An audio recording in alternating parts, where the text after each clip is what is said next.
All right. Hello, everybody. Thank you for returning for another segment. Here today, we have Miss LaSchelle Brown.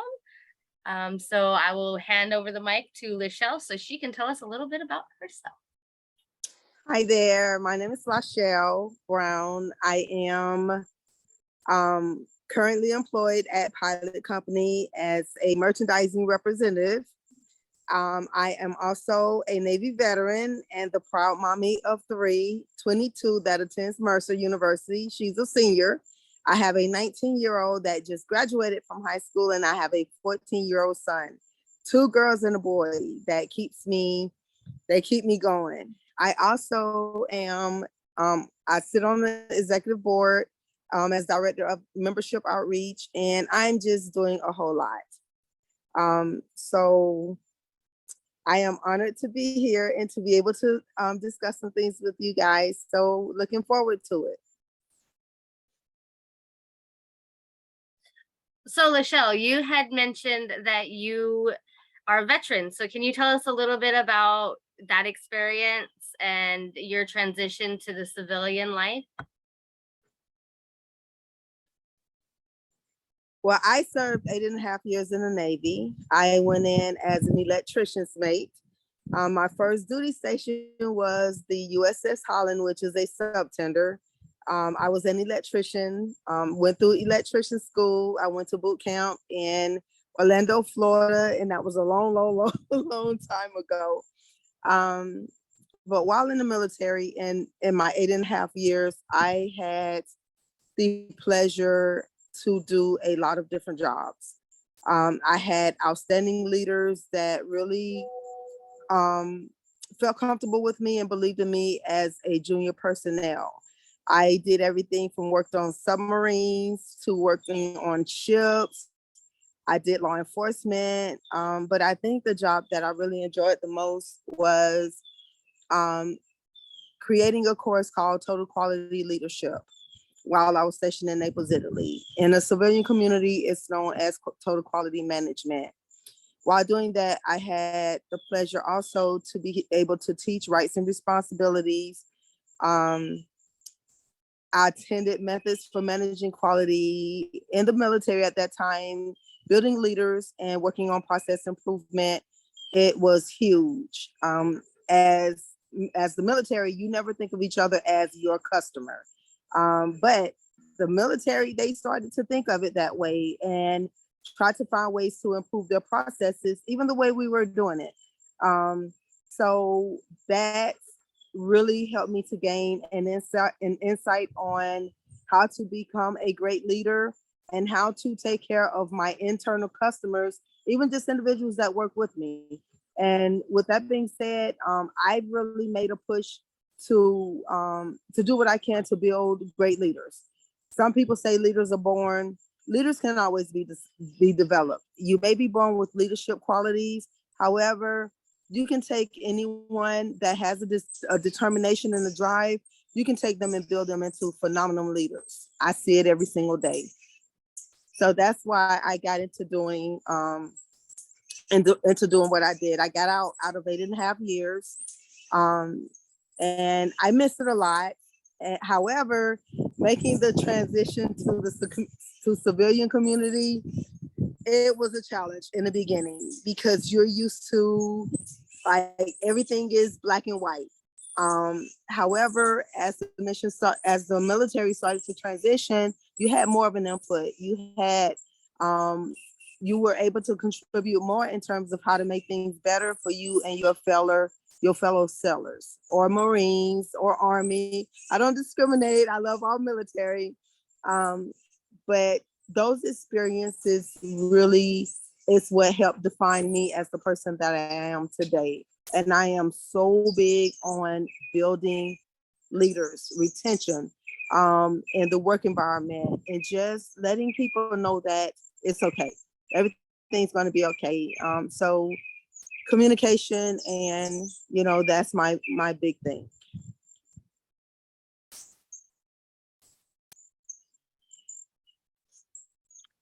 I love how you're able to shed your experiences and kind of see how leadership in the military is much different, but how to transition into civilian life and how that might contribute to helping people become better leaders. That's really phenomenal and fantastic. And I'm very excited and honored to have you here with me today. So I wanted to talk a little bit more about, leadership and the transformation to how you became a leader. So if you could share a little bit about how you transformed your leadership skills and how you apply them into day-to-day life. Well, for me, the way I was able to transform, it stemmed from me falling short on an experience I went through. The biggest reason I got out of the military wasn't because I didn't love it. I couldn't adjust because I did. However, I went through an experience with a so-called leader that it frustrated me to the point to where I felt like I didn't have anywhere to go. I felt like I didn't have a voice. I felt like I just let, one person just really cloud my judgment. Even though I taught rights and responsibilities, so I knew of avenues, I just felt like I was being silenced and it was only one person. But to my surprise, as I was checking out and the question was asked, because my last duty station, I was at Whiting Field getting ready to go to the USS Kennedy. I was so excited. I flew all the way out to get those orders. And I got the orders, which were, I felt like my dream orders. And because of something that happened, I decided to get out. But as I was checking out, talking to my higher ups, they asked me one question: what happened? Because they knew that I was excited about it. And, I went through a lot to get those orders, and out of nowhere, why are you getting out? What happened? Something happened. So as I, disclosed, some things that happened, just really poor leadership at that time. It wasn't a whole organization. It was just one individual. And the one thing that was told to me is you should never in life let anyone make a decision for you without trying to find a remedy. Why not, to prevent other people from going through that? Why not make a difference? Even if you decide to get out, make a difference, make things better for the next person. And that has stuck with me my entire life. And that was way back in 1996. So with that being said, I promised myself going forward that I would communicate. I would teach others how to effectively communicate, how to communicate with comfort, whether you're the most senior person or the most junior person, because sometimes communication and just talking things out, that can make a big difference in who stays and who goes. The goal of any company should be retention, retaining your great workers. I look back now, the difference I could have made in the military. And, because I didn't do the right thing, in my opinion, I took the easy way out instead of tackling things head on as if other leaders, they taught me that all along.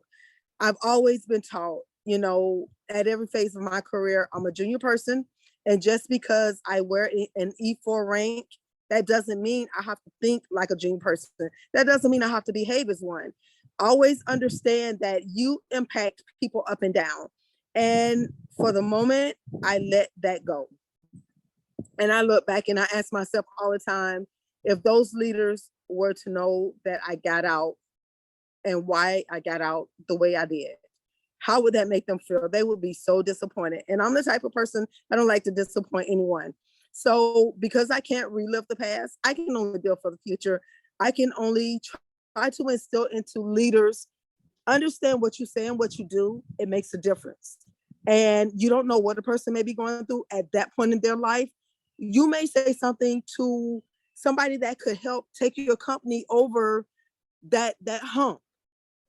You may say the wrong thing to them, or you may not understand them on any given day, and it could cost you to lose an invaluable asset. The sky's the limit. The sky has always been a limit for me. And just to see, people that have been in the military 15 years, 20 years, to my little 3 years, 4 years, just to see the confidence that they invested into me and how they supported me and they backed me. I was in E4 teaching senior pilots and doing base NDOT to senior pilots that had been in there for years. And for my commanding officers and for my leadership to have that type of confidence in me, but for that split second, I didn't have confidence in myself. And I felt like I didn't make the right decisions. But, you redeem yourself, you go forward. So making that transition from the military to civilian, I can still make a difference. And just like I did while I was in there, so many times people will come to me and ask me, what should they do about this or what should they do about that? Sometimes it's easy to give them the right answer, but when you're living it, it doesn't necessarily seem like the right answer. So communication, building leaders, getting them to understand the importance of senior people as well as junior personnel, and just letting them know you as a leader, you have a lot of power. Your power is just, it's those things that it extends beyond the reach that anyone would ever fathom. And especially with people that's coming out of the military, it's a whole different lifestyle. Everything is guided. You're often told when to get up, when to go to bed. You have to be at this meeting, and you're taught promptness. You're taught, that, it's what you do. It dictates a lot, and going into civilian community, you have a little bit more leadway. You're not often monitored as closely, and it's a difference in guiding and micromanaging. But in the military, a lot of times you're not micromanaged. You're given a task to do, and you do that task. And those guys and girls, or however they identify, they're doing a phenomenal job. Always have. It instills a sense of discipline in you that you take pride. And as a Navy veteran, I look at, how everything is transitioned. Society is now starting to lean on veterans. They're starting to ask that important question, what did you do? How did you lead? And you're always leading. You're always leading. And coming out into the civilian community, it's the same thing. So the two are pretty tight. You just in civilian, you understand that you have a lot of power as a leader, and but in the military you don't necessarily see it. You see yourself as a family, you see the teamwork, you guys go through the ups and the downs together, and that's starting to transition into civilian community. Those their companies are building teams that rely on each other heavily, and when you build that type of environment, leadership, it becomes essential. It's almost critical to the success and the failure of the company. So that's how I made that transformation. I understood, how I led junior people while I was in the military. I understand the impact that I had on senior leaders. So my goal is to bridge that gap between civilian and transitioning military, and to get everybody to understand no matter what role you lead in, your role is just as important, whether you're in the military, civilian, no matter what capacity, as well as communicating, creating that comfort of communication. That's the key, not just listening, but understanding how to communicate in a way that it gets across at every level. So that's how I was able to do it. I greatly appreciate you sharing those experiences.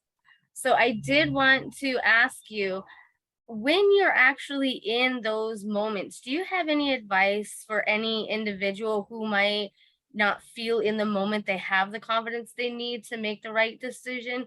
Do you have any advice or anything that you would have done differently that might help an individual who might be going through some type of issue like that currently?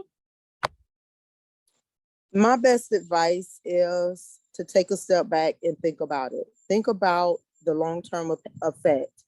If it was your daughter, if it was your son, if it was, someone that you love and you held near and dear to your heart, would you want them to go through that experience, or would you handle the situation in a way that would address it head on and make it better for people coming after you? Because it's not just about us, it's about future generations as well. How can we build future generations to where They don't go through the experiences that we went through. And if they do go through it, are we better equipping them to deal with it, to where they're successful, to where they're able to sit back and rationalize what they're going through? And the best way to do that is to start now. Sit back, evaluate your leadership style. Evaluate, how do you communicate to your team? How do you communicate to individuals both up and down? Are you creating an environment where they're comfortable talking to you, where they're expressing, what they're going through? And are you equipped to handle whatever it is they bring to you? Sometimes the best answer is no answer immediately. Take a step back, and say, hey, let me think about it. Let me think about some ways that can best help you. That's what I would have done. I would have reached out to the ones that care about me, because sometimes if you just sit back, there are more people that care about you and furthering your career than you think it is. And I always try to be that person. I'm a mommy, I'm a student, I'm in school for my master's. I'm helping, with the membership outreach board. I'm writing communication courses based on life experiences. I'm helping my senior. I have an organization called SWAG. B-SWAG, Brothers and Sisters with Aptitude, Attitude, and Game. And it's instilling into those student athletes being good leaders of tomorrow. So just basically, be mindful of the number of lives that you have an impact on, and never be the type of leader that's out of reach. So that's really what I suggest. Think about it. Think about, are you handling it in a way that will benefit the majority of people? Because if you're not, then you might want to go back to the drawing board and think about, is this really something I would want to do? Or how can I do it in a way to make things better? I've reached points that I don't understand why I'm where I am as far as my job, as far as like my community service. But then there's always something that happens that reminds me why I do what I do. And it's not about me. It's about the bigger picture. Am I making more people smile than frown? Am I giving them an outlet? Every situation it can become a positive. No matter how bleak it may seem, it can, you can turn it around and make it for the best. I just thank God that I have my NSLS team. They have pulled me out of some dark situations just with the jokes and the encouragement, but be that type of leader that makes your mark. And I know I am. I will always make my mark. And, I'm not perfect. I go through my moments where I'm like, what am I doing? Why am I going through this? But then I sit back and I realize I am going through it to make the next person's life better. Because as I figure these out and I pass it along, I tweet about it or post about it or write a course about it, guess what it's doing? It's better equipping the leaders of today. Is giving them better tools to make them into better leaders of tomorrow, and to building outstanding leaders that are up underneath them. I love it. You are just such a phenomenal leader, and I really like how you are just telling everybody, it's really important to be that kind of leader. And if you don't feel that you have that leadership ability, let me tell you, you do. If you are a shy person and you're like, but I'm too shy, I can't talk, I'm not outgoing, that's a very good leader, because you're going to be more observant. You're going to see things in a different Exactly. way. We need leaders of all styles. There's not a single leadership. And like LaSchelle can tell you, my leadership style is between 3 separate leadership styles.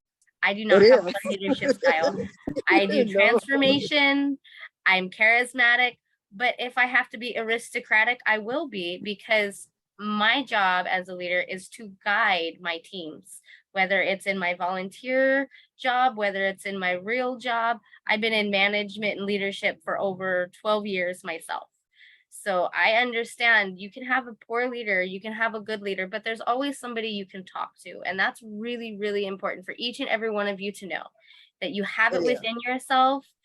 I believe everybody is born to be a leader, but it's whether you decide whether you want to develop that and you want to curve that for yourself. And like LaSchelle said, for the next generation, for the next people, even if you're not a mom or a dad, you're an auntie, you're an uncle, you have somebody in the community you care about, you have a church, you have something in your life that you are dear to.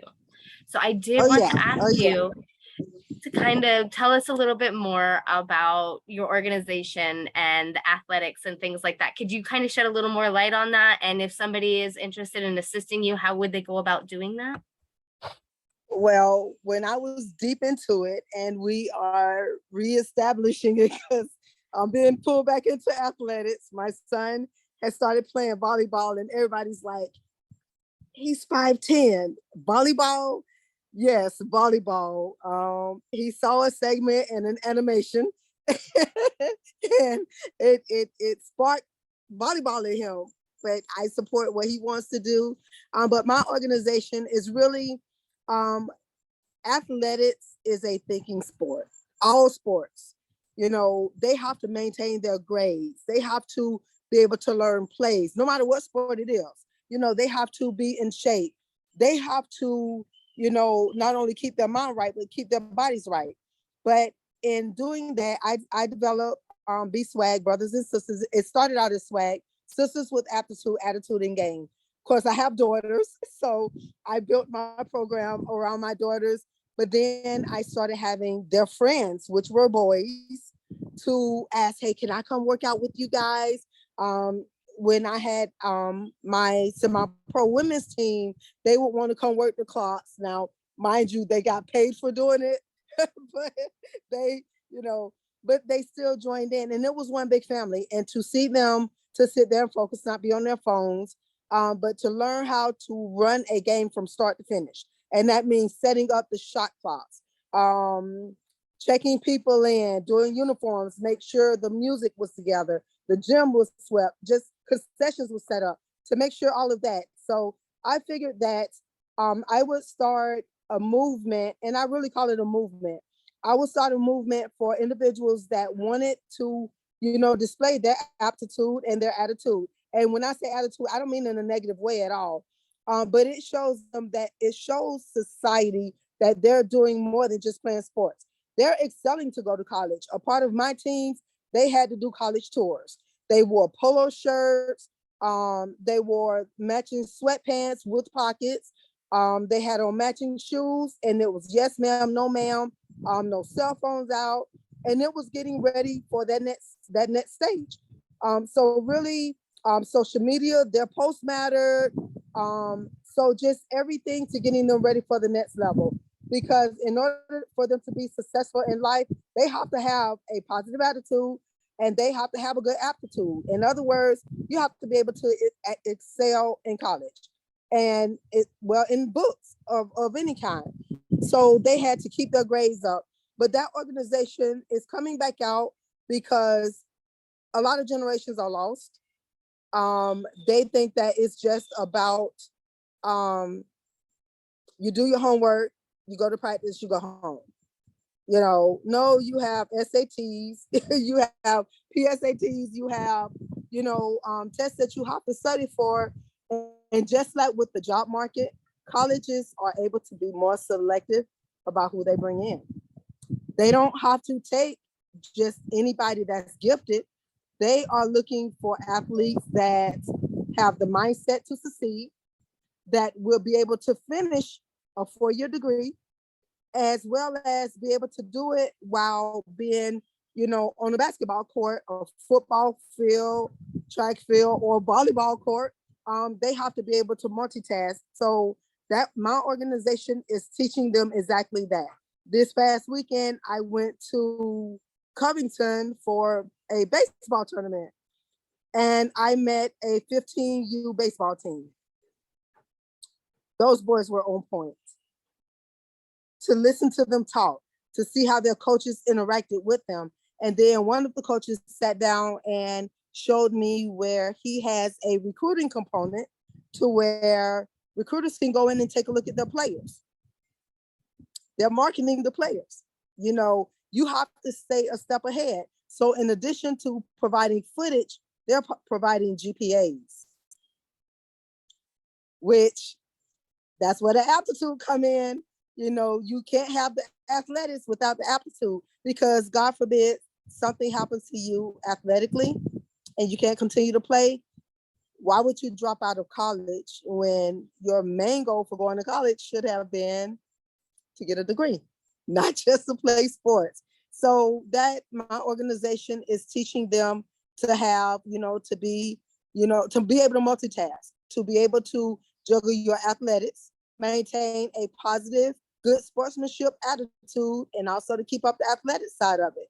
And it's not just for people that are playing the sport, but it's people that want to enter the industry. Some people, they're like, well, I like sports, but I don't want to play. I want to maybe be a director of operations. I want to do videography. I want to do something with the team that doesn't involve running up and down the court, hitting a ball, passing a baton, jumping in a swimming pool or anything like that. So it doesn't just apply to athletes, it applies to people that are interested in the sports industry. I love the sporting industry. And it's one of those industries that's growing, and not just from an athletic standpoint, but also from a standpoint of people that are breaking into sports market, sports medicine. It's the sports arena is a huge arena, and there are so many degrees, that's out there that's geared towards the sporting industry. And you have to have the mindset that you're going to excel in the aptitude aspect of it in order to be successful at anything else. So that's where that comes from. And it's not just girls, it's not just boys, it's anybody, and not certain age groups. As my team was the Jacksonville Lady Panthers, and when they would go places, they were teachers. They worked at gyms.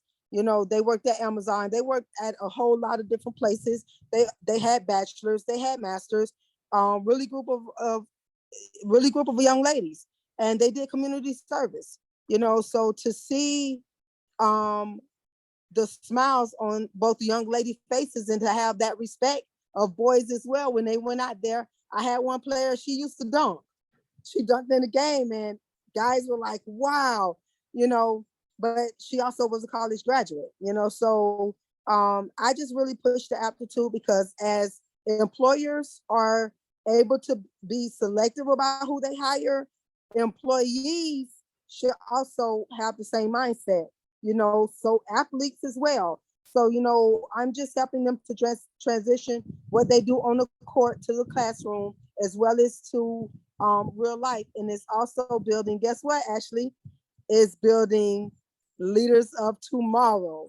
And it's one thing that you did not say, that you actually displayed, that I love about you, and I'm also doing it with these children. You empower people to be great. You show them the way, you let them be proactive in it, but you empower them to dictate their future and to be able to contribute to their success as a leader. And that's simply what we're doing. We're empowering those student athletes to make it to that next level, and to be those great future leaders of tomorrow. So it's all about empowerment of that aptitude, attitude, and game. And that's why it's called swag. That's amazing. And I can't wait to hear more and more about it. So if anyone out there that is watching, or somebody who is really interested in doing these kinds of things, or even sponsoring, assisting financially, or even being a donor, please comment down below so we can get you over to LaSchelle, so we can get you guys connected. So if you are interested, know someone who's interested, please feel free to leave a comment down below, like, share, and subscribe as always. And we are coming up on our final 5 minutes. So LaSchelle, I would like to ask, do you have any closing statements or anything else you'd like to say? Because I believe you are a fabulous, fabulous leader, and I can't wait for the next segment. The only thing that I can say is be a proactive listener. Set a goal, possibly each week, on how you want to contribute to the leadership style of someone around you, whether it's in church, at home, in school, at work, out in your neighborhood, in the community, task yourself with figuring one thing per week that you want to do as a leader and that you want to do to build the future leaders. Because as we're building the leaders of tomorrow, we're improving society. We're making society better for the next generation. Reach out to a veteran and ask them, what did you think about the leadership in the military? How do you think, you played a role as a leader? Because even from E1 all the way up, you are still, you're leading, you're contributing, so the final thing that I task you with is figure your learning style, your teaching style, and your leadership style. Because when you master those things and you figure those out, the sky's the limit. And you'll learn a lot about yourself, and you'll learn about how you interact with the people that are around you and how they look at you. Be the voice of reason, be the voice of someone that may need it one day, because you just never know. You may save a career and help someone to make it to 20 years at whatever company, whether military, civilian. They may make it 20 years because you were an ear, or because you just made them comfortable communicating. It's all about communicating with comfort and setting that type of environment to where everyone involved, they feel the same way. So that's really my departing words. Be the great leader that you would want others, and display those leadership traits that you would want others to display to you, no matter what situation you're in. And always know that it's okay not to be okay sometimes.